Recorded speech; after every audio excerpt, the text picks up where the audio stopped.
Hello students, welcome back to another video session. और हम लोग क्रैश कोर्स सीरीज़ में अपने मैंने क्रैश कोर्स में कैपेसिटर रिलेटेड एक वीडियो डिस्कस किया था आपके साथ, जिसमें हम लोगों ने equivalent capacitor based on series as well as parallel arrangement of capacitors पे बात किया था। ठीक है, आज हम लोग ऐसे सर्किट्स में इक्विवेलेंट कैपेसिटर डिस्कस करेंगे जहां हम लोगों को डायरेक्टली दो या दो से अधिक कैपेसिटर का स्ट्रेटवे पैरेलल या स्ट्रेटवे सीरीज कॉम्बिनेशन अवेलेबल होता हुआ नहीं दिखता है। ठीक है, तो चलिए शुरू करते हैं today's discussion capacitor. This is the second lecture based on this crash course series. तो कैपेसिटर पे ये सेकेंड वीडियो है based on crash course series. तो हम लोगों ने इक्विवेलेंट कैपेसिटर पे डिस्कस किया था based on arrangement of series, arrangement of capacitors and parallel arrangement. एक बहुत ही कॉमन सर्किट है that is called Wheatstone bridge arrangement, है ना, व्हीटस्टोन ब्रिज अरेंजमेंट। इसको हम लोग कैपेसिटर नेटवर्क में भी पढ़ते हैं और रेजिस्टेंस नेटवर्क में भी पढ़ते हैं। तो कैपेसिटर नेटवर्क में ये कैसे होता है arrangement? It is the generally the structure of the Wheatstone bridge arrangement with 5 capacitor. ठीक है ना, 5 कैपेसिटर ऐसे होता है। ये हो गया हमारा व्हीटस्टोन ब्रिज अरेंजमेंट। तो फॉर एग्जांपल इसका जो बेसिक स्ट्रक्चर है वो ऐसा है C1, C2, C3, C4 and this is C5। ये मान लो टर्मिनल A है, ये टर्मिनल B है। अगर आपको A और B के बीच में इक्विवेलेंट कैपेसिटर पूछा जाएगा, ठीक है, to find equivalent capacitor, to find equivalent capacitor between A and B, आपको सबसे पहले समझना है कि क्या ये 5 कैपेसिटर ही चार्ज होल्ड करेगा या नहीं। क्योंकि कई ऐसा सिचुएशन है जहां एक गिवन सर्किट में पांचों का पांचों कैपेसिटर चार्ज होल्ड नहीं करता है। ठीक है, वो कब होता है? जब एक व्हीटस्टोन ब्रिज अरेंजमेंट में out of the 5 capacitor network like this, 4 capacitors can hold the charge in stabilizing the circuit across the terminal ends, provided 5th capacitor, पांचवा capacitor of this network remains uncharged, और उसको हम लोग कहते हैं balanced Wheatstone bridge arrangement. ठीक है, और वो तब होता है जब एक स्पेसिफिक कंडीशन, हम लोग जब कहते हैं कि balanced Wheatstone bridge, balanced Wheatstone bridge, ठीक है, तो बैलेंस्ड व्हीटस्टोन ब्रिज में कॉन्सेप्ट क्या आता है कि if C1 by C3 is equal to C2 by C4, ये रेशियो अगर अवेलेबल होता है, C1 by C3 is equal to C2 by C4, और इसको सिंप्लीफाई करके ऐसा भी लिख सकते हैं C1 by C2 equal to C3 by C4। एक ही बात है, अगर ये रेशियो इक्वल है तो क्रॉस मल्टीप्लाई करके C2 और C3 में क्रॉस मल्टीप्लाई करके you can bring this one also. ठीक है ना, तो ये कंडीशन जब होगा then we can say, for example इसको अगर मैं MN मानूं, ये दोनों पॉइंट, ठीक है, जिन दोनों के बीच में C5 कैपेसिटर कनेक्टेड है, तो we can say in balanced Wheatstone bridge condition, in balanced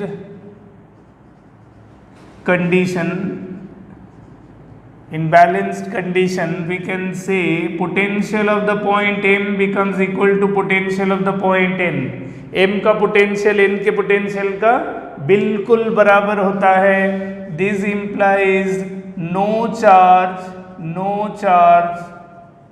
will flow through C5। ये जो C5 वाला कैपेसिटर आप देख रहे हो, ये C5 से चार्ज फ्लो नहीं करेगा।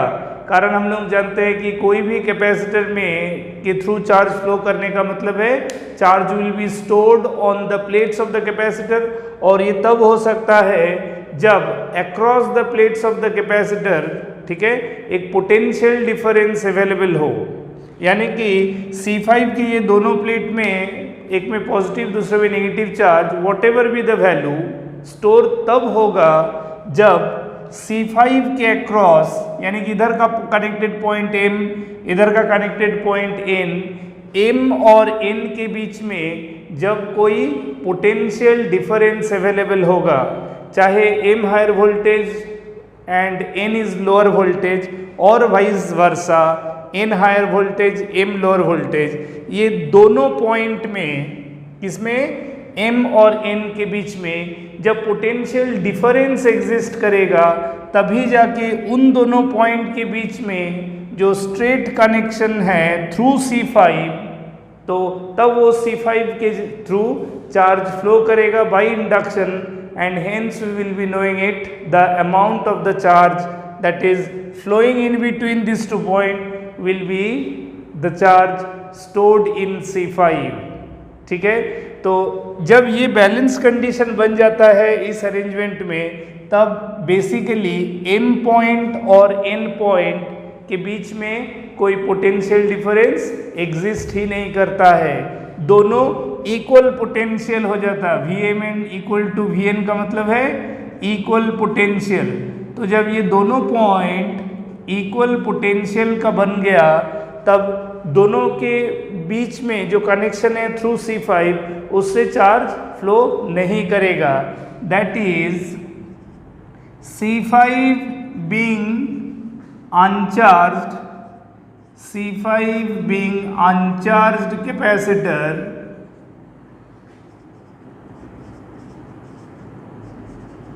cannot be considered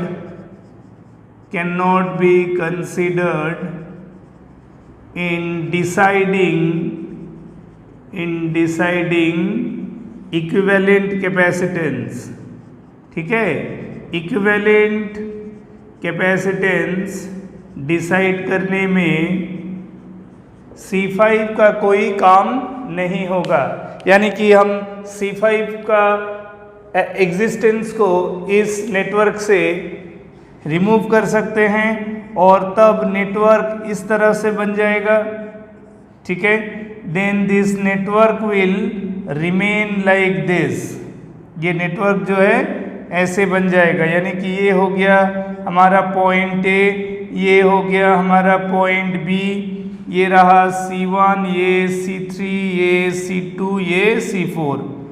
सिर्फ M और N के बीच में जो C5 वाला कनेक्टर पाथ था उसको रिमूव कर दिया, क्योंकि उसका होने का कोई मतलब ही नहीं है। अगर वो चार्ज ही होल्ड नहीं कर पाएगा तो फिर उस कैपेसिटर का सर्किट में होने का कोई सिग्निफिकेंस नहीं है। एक नेटवर्क में अगर n number of capacitor charged है और उसमें से कोई एक या दो अगर अनचार्ज रह जाएगा, ठीक है, तब वो अनचार्ज कैपेसिटर को हम नेटवर्क से हटा सकते हैं in deciding the effective capacitance between any two point. तो वही किया हमने, C5 को यहाँ सर्किट से बिल्कुल हटा दिया, क्योंकि C5 चार्ज होल्ड ही नहीं कर सकेगा, क्योंकि उसके ब्रांच से कोई चार्ज फ्लो ही नहीं करेगा। तो इसका मतलब ये हुआ कि यहाँ जो चार्ज Q फ्लो करेगा, that can divide in two parts, let it be Q1 and Q2। So Q1 charge will be observed to be flowing through both C1 and C3। Q1 का चार्ज आप देख सकते हो ऐसे जाएगा, Q2 का charge ऐसे जाएगा, है ना।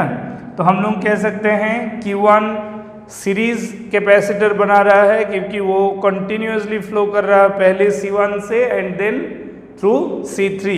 तो C1 और C3 आपस में सीरीज कनेक्शन है, क्योंकि दोनों में से सेम चार्ज Q1 फ्लो कर रहा है। उसी तरह C2 और C4 भी आपस में सीरीज है, क्योंकि दोनों में से Q2 चार्ज पास कर रहा है। अब सवाल है कि ये जो Q का स्प्लिटिंग हुआ Q1 Q2 वो इक्वल हुआ या अनइक्वल, वो डिपेंड करेगा ऊपर वाला पाथ और नीचे वाला पाथ में जो इफेक्टिव कैपेसिटेंस बनेगा C1 और C3 का इफेक्टिव और इधर C2 और C4 का इफेक्टिव वो क्या रेशियो में है। अगर दोनों का इफेक्टिव कैपेसिटेंस, इस ब्रांच का इफेक्टिव और इस ब्रांच का इफेक्टिव दोनों अगर इक्वल होगा तभी जाके चार्ज इक्वली स्प्लिट होता है। पैरेलल एक ब्रांच में आके पैरेलल पाथ होने का मतलब ही ये नहीं है कि चार्ज इक्वली स्प्लिट करेगा, ठीक है। कारण हम जानते हैं Q इक्वल टू CV, तो पोटेंशियल डिफरेंस इस ब्रांच से A से B जाने में जितना है इधर से भी उतना ही है। तो पोटेंशियल डिफरेंस जब कांस्टेंट होता है तब पैरेलल कॉम्बिनेशन में charge splits according to the capacitance ratio because Q proportional to C in that case. तो एनीवे तो यहाँ हम लोग अल्टीमेटली क्या होगा C1 और C3 सीरीज, तो सीरीज होने से हम क्या जानते हैं कैपेसिटर में सीरीज अरेंजमेंट का इफेक्टिविटी क्या होता है, रेसिप्रोकल एडिशन। तो एक उसको हम C डैश मान सकते हैं, तो वो होगा C1 C3 by C1 plus C3, ये ऊपर वाला ब्रांच का। और नीचे वाला ब्रांच का अगर मैं उसको C डबल डैश ले लूँ तो वो होगा C2 C4 divided by C2 plus C4।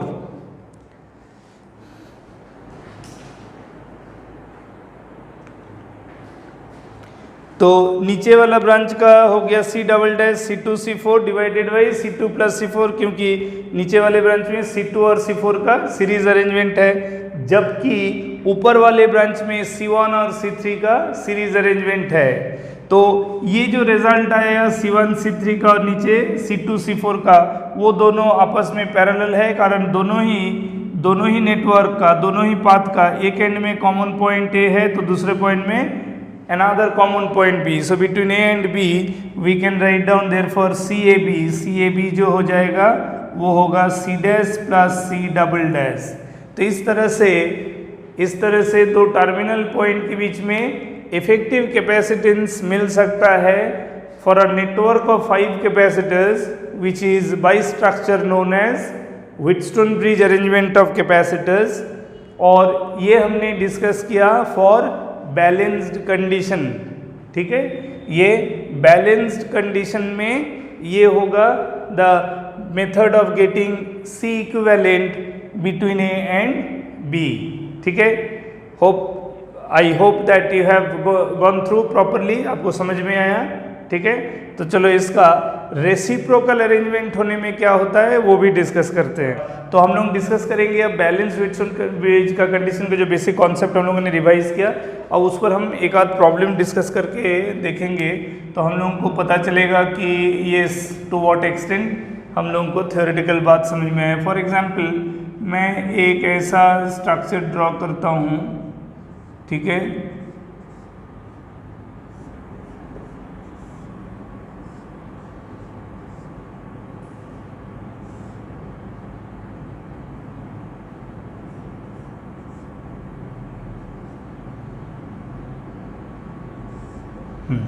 अब मान लो इस अरेंजमेंट में मैं इस तरह से ले लिया कि ये C1 है 2 माइक्रोफैराड, ठीक है। ये हमारा C2 है 4 माइक्रोफैराड, ये है C3 that is 3 microfarad, and ये C4 है 6 माइक्रोफैराड, और ये C5 है दैट इज़ 1 माइक्रोफैराड।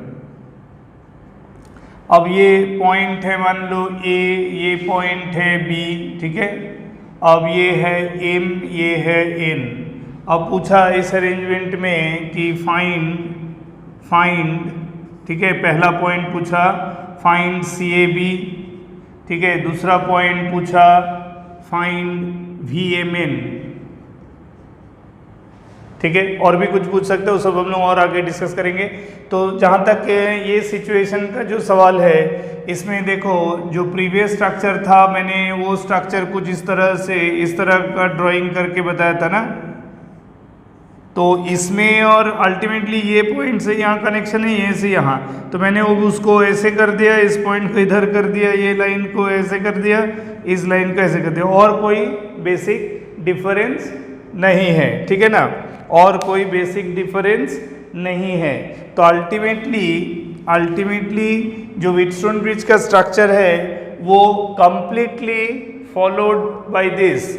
अब इसमें है कि व्हीटस्टोन ब्रिज अरेंजमेंट तो है, अब ये बैलेंस कंडीशन है या नहीं, तो उसके लिए जो कंडीशन था वो देखो, यहाँ C1/C2 जो है दैट इज 2/4 यानी कि 1:2, एंड C3/C4 को ध्यान से देखो, C3/C4 तो वो है 3/6 यानी वो भी 1:2 है। तो जो C1 to C2 भले इंडिविजुअली C1 का वैल्यू C3 से अलग है, C2 का वैल्यू C4 से अलग है, वैल्यू वाइज इक्वल होना होगा ऐसा कभी नहीं कहा गया मैंने, है ना, ये इस अरेंजमेंट में ये कहीं नहीं लिखा है ना, और ना ही ऐसा होता है कि ये दोनों इक्वल होना चाहिए, ये दोनों इक्वल होना चाहिए, then the ratio will be same, ऐसा नहीं है, रेशियो सेम होना चाहिए, वैल्यू वाइज कुछ भी हो, इसका वैल्यू और इसका वैल्यू, चारों का वैल्यू अलग अलग हो, लेकिन इन दोनों का रेशियो और इन दोनों का रेशियो सेम होना चाहिए। तो शो हो रहा है C1/C2 इज 1/2, C3/C4 वो भी 1/2 है। तो इसका मतलब है, कह सकते हैं it is satisfying balanced Wheatstone bridge arrangement, है कि नहीं, ये बैलेंस्ड व्हीटस्टोन ब्रिज अरेंजमेंट को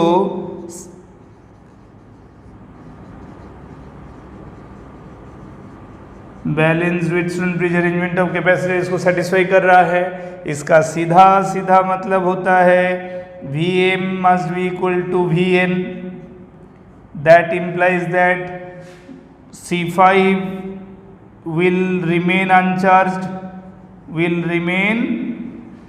uncharged, C5 में चार्ज नहीं आना चाहिए। क्यों नहीं आना चाहिए? क्योंकि C5 कैपेसिटर ऐसे दो पॉइंट से जुड़ा हुआ है जिन दोनों के बीच में circuit does not suggest about the potential difference.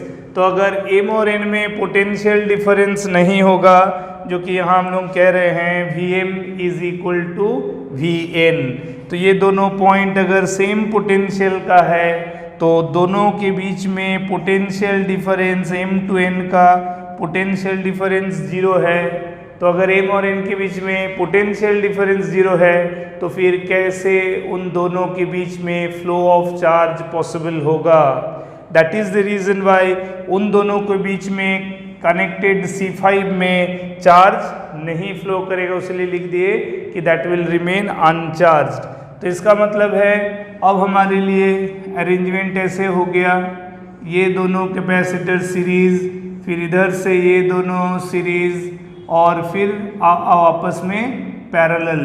तो ये है हमारा A, ये था B, इधर था 2 माइक्रोफैराड, इधर था 3 माइक्रोफैराड, इधर था 4 माइक्रोफैराड और इधर है 6 microfarad. This are the values. तो 2 and 3 आर इन सीरीज और इधर से 4 and 6 are in series and then they are parallel. तो हम लोग लिख सकते हैं CAB is equal to 2 into 3 divided by 2 plus 3, ये तो इन दोनों का इफेक्टिव है, और that is plus with the effective value of this 2, तो ये है 4 into 6/4 plus 6, तो आपका हो गया 6/5 plus 24/10, है ना। तो 24/10 का मतलब इसको भी आप 5 ये 12, तो ये कितना हो गया 18/5 माइक्रोफैराड। 18/5 माइक्रोफैराड हो गया हमारा C equivalent between A and B in this network. ठीक है, समझ में आ रहा कि नहीं? ठीक है ना, क्लियर है बात? बिल्कुल। तो इस तरह से आपको इक्विवेलेंट कैपेसिटर सॉल्व करना है, which will be following up the condition of balanced with